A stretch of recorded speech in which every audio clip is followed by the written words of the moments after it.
Keyingi misolimiz Excel mavzuda A1 oltiga, A1 katak oltiga, B1 katak birga hamda B2 katak uchga teng bo'lsa, quyidagi formula natijasi -4 ga teng bo'ladigan qiymatni toping debdi. Demak, -4 ga teng bo'lishi kerak. Mana shu yuqoridagi formulamiz. Demak, buni ishlash uchun nima qilamiz? A2 katakni o'rniga qo'yish kerak bo'lgan qiymatlar mana bu yerda. A, B, C, D'lar. Mana shu 7, 0, -8, 7ni A2'lari mana bu A2'larni o'rniga qo'yib chiqamiz. Bu yerda qo'yishdan oldin bir narsani bilish kerak. Demak, mana bu yerdagi shartni qanoatlantiradigan bo'lsa, demak, mana bu shartimiz rost qiymat qabul qiladigan bo'lsa, demak, bu yerda birinchi mana bu ifoda ishlanadi. Agar bu rost qiymat qabul qiladigan bo'lsa, mana shu rost bo'ladigan bo'lsa, agar yolg'on bo'ladigan bo'lsa, ikkinchi ifodamiz, mana bu ikkinchi ifodamizni qaraymiz. Xo'sh, boshlaymiz. Mana buni yozib olamiz. Ya'ni barobar если qaus ichida ili, demak, qaus ichida qiymatini qo'yamiz. A1 ayrilgan B1 ekan. Mana A1, mana B1. A1dan B1ni ayiradigan bo'lsak 5 bo'ladi. Demak, 5. Demak, kichik yoki teng A2. Demak, A2 aytdik, -7ni qo'yamiz. O'rniga mana birinchi javobni qo'yamiz. Qo'yish nuqta virgul. Keyin A1 qo'shilgan B2. A1 6, B2'miz 3 ga teng bo'ladi. Qo'shsak 9 bo'ladi. 9 teng B1 ga deyapti. B1 1 ga teng. Bo'ldi. Shu yerda to'xtatamiz. Shartni ko'ramiz. Qani shart qanoatlantiradi. Agar shart qanoatlantiradigan bo'lsa, mana birinchini olamiz. Qanoatlantirmaydigan bo'lsa, ikkinchi ifodani, ya'ni rost bo'ladigan bo'lsa birinchi, yolg'on bo'ladigan bo'lsa ikkinchi ifodani olamiz dedik. Demak, 5 kichik yoki teng -7. 5 -7dan kichik yo'q. Bu yolg'on bo'lyapti mana. Bu yolg'on qiymat qabul qilyapti. Bu ham yolg'on qiymat qabul qilyapti. Demak, biz mana bu ifodani olamizdan ishlaymiz. Demak, B1'imiz teng ekan 1 ga. Ko'paytiramiz. A2'miz hozir aytgandek -7 qo'shilgan B2'miz 3 ga teng. Shunga barobar. Buni ishlaydigan bo'lsak -7 plus 3 teng bo'ladi -4 ga.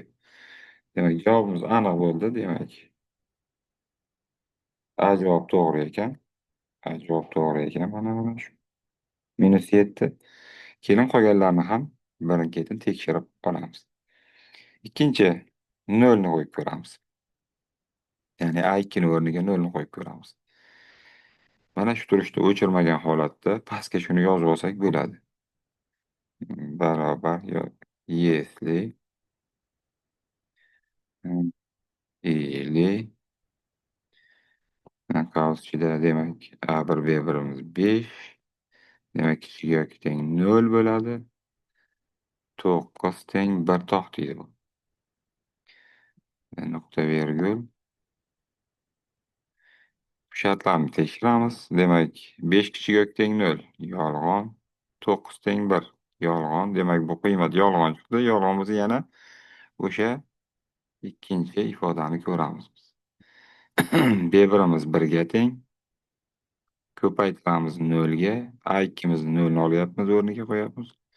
Qo'shilgan 3. Bu ham teng bo'ladi 3 ga. Demak, bu bo'lmadi. Bu javob bejavob. Endi -8 ni qo'yib ko'ramiz.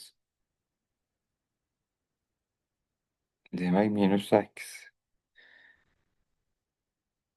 Если или 5 kichik yoki teng -8 nuqta virgul 9 teng 1 bo'ladi. Ifodani to'liq yozib oling. Tushunishlaringiz uchun. Yana keyingi ifodani yozamiz nuqta virguldan keyin. Demak, A birimiz 6 ga teng. Mana bu ifodani yozib olaylik. A birimiz 6 ga teng. Ko'paytiramiz. A ikkimiz -8 dedik. -8 ga teng. Ayirishimiz kerak B2 ni. B2miz 3 ga teng. Mana shuna. Yana nuqta virgul. Keyingi bu ifodani yozamiz mana bu yerga. Ya'ni to'liq yoza olyapmiz misol. Demak, B birimiz 1 ga teng. Ko'paytirilgan A ikkimiz -8 ga teng. Qo'shilgan B2miz 3 ga teng. Ana endi bularning qiymatini topamiz. Qaysi birini qiymatini topamiz? Shunga e'tibor berishimiz kerak. Mana ili deyilgan. Demak, bu yoki bu rost bo'lsa rost qiymat qabul qiladi. Yoki amali mana o'tgan darsda o'tganmiz. Demak, bu yerda ikkalasi ham yolg'on bo'lyapti. Demak, yolg'on qiymat qabul qilib aytyapti mana. Agar bu yolg'on bo'ladigan bo'lsa, ikkinchi amalni ol deydi. Demak, biz ikkinchi amalni olib ishlaymiz. 1 ko'paytirilgan -8 qo'shilgan 3 teng bo'ladi -8 qo'shilgan 3 teng -5. Mana shunaqa bo'ladi. -5 ga teng bo'lar ekan bu ifodamiz. Mana endi ya'ni -8 ni qo'yganda qarang. Agar shu yeri rost chiqadigan bo'lsa, mana bu qism rost chiqadigan bo'lsa, bu birinchi ifodani qarar edik. Mana birinchi ifodani qarar edik. Demak, bu javobimiz ham to'g'ri kelmadi. Endi 7 ni qo'yib ko'ramiz. Если или demak, qarshida 5 kichik yoki teng 7 9 teng 1. Xo'sh, buni qaraymiz. 5 kichik yoki teng 7 degan. Mana bu shart mana bajarilyapti mana bu yerda mana. Bu rost qiymat qabul qiladi. Bu shartimiz esa yolg'on qiymat qabul qiladi. Mana bunaqa holat bo'lganda biz nima qilardik?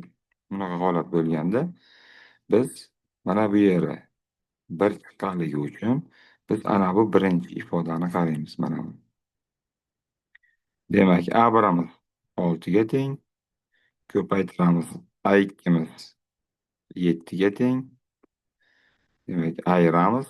B2 ni B2miz 3 ga teng. Barobar ishlaymiz. 6 kere 7 42 bo'ladigan bo'lsa, ayiramiz 3 ni. Barobar bu ham teng bo'ladi 39 ga. Mana javob shu chiqdi. Demak, bu javob ham bizni masalamizni qanoatlantirmaydi. To'g'ri javob A javob bo'ladi. Javob A bo'ladi.